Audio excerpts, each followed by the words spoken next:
Une drogue peut être légale et très très dangereuse. Le tabac, par exemple, tue 50% des gens qui en consomment. Donc on ne peut pas cloisonner comme ça les addictions, il faut les prendre en charge, à mon avis, de façon globale.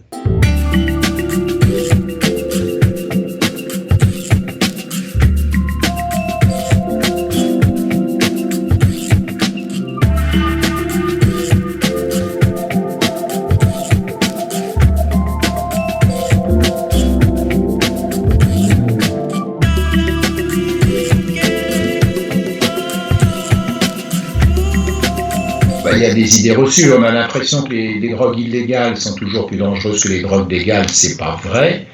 Le tabac est beaucoup plus addictif, je ne sais pas moi, que le cannabis par exemple, et a à peu près les mêmes effets sur la santé, ou le cannabis a en plus un peu des effets de l'alcool, mais une drogue peut être légale et très très dangereuse. Le tabac par exemple tue 50% des gens qui en consomment toute leur vie. Quel produit de consommation courante on accepterait un produit qui tue 50% des consommateurs? C'est vraiment déraisonnable, et une acceptation par la société des substances qui est colossale et qui est liée au lobby qui agissent en sens inverse. C'est-à-dire qu'on est dans un environnement culturel en France qui est favorable à l'alcool. Moi je travaille en Bourgogne, donc particulièrement ici, mais en fait c'est partout pareil en France. Il suffit d'écouter Emmanuel Macron qui avait dit qu'il fallait arrêter d'emmerder les Français avec le vin. Ça a fait bondir tous mes collègues, sachant que l'alcool c'est une cause de 50 000 morts par an, donc je trouve que c'est banaliser un petit peu le problème.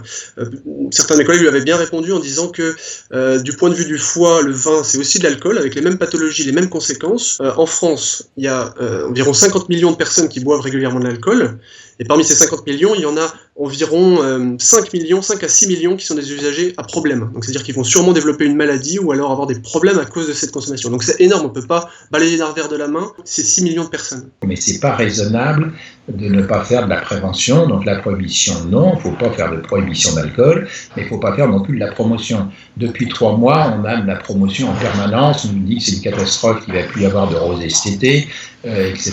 Donc le rosé, ça donne le cancer comme les autres. Comme disait le professeur Dubois, du côté du foie, l'alcool c'est du vin. Il y a un petit désaccord avec Macron là-dessus qui essaie de faire croire que c'est le contraire.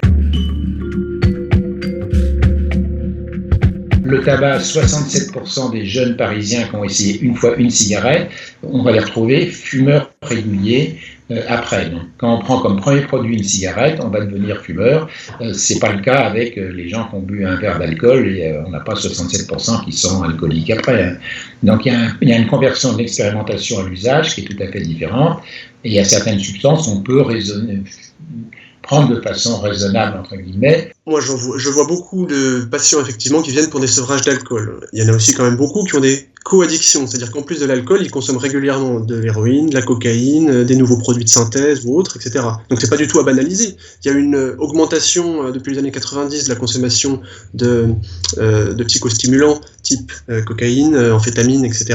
Donc non, c'est pas du tout à négliger, ça existe, il y a des addictions à ça, il y a des conséquences à ça, physiques quand même, parce qu'il y a des maladies cardiovasculaires induites par la cocaïne, psychologiques, financières, sociales, il y a beaucoup de conséquences avec la cocaïne plus précisément.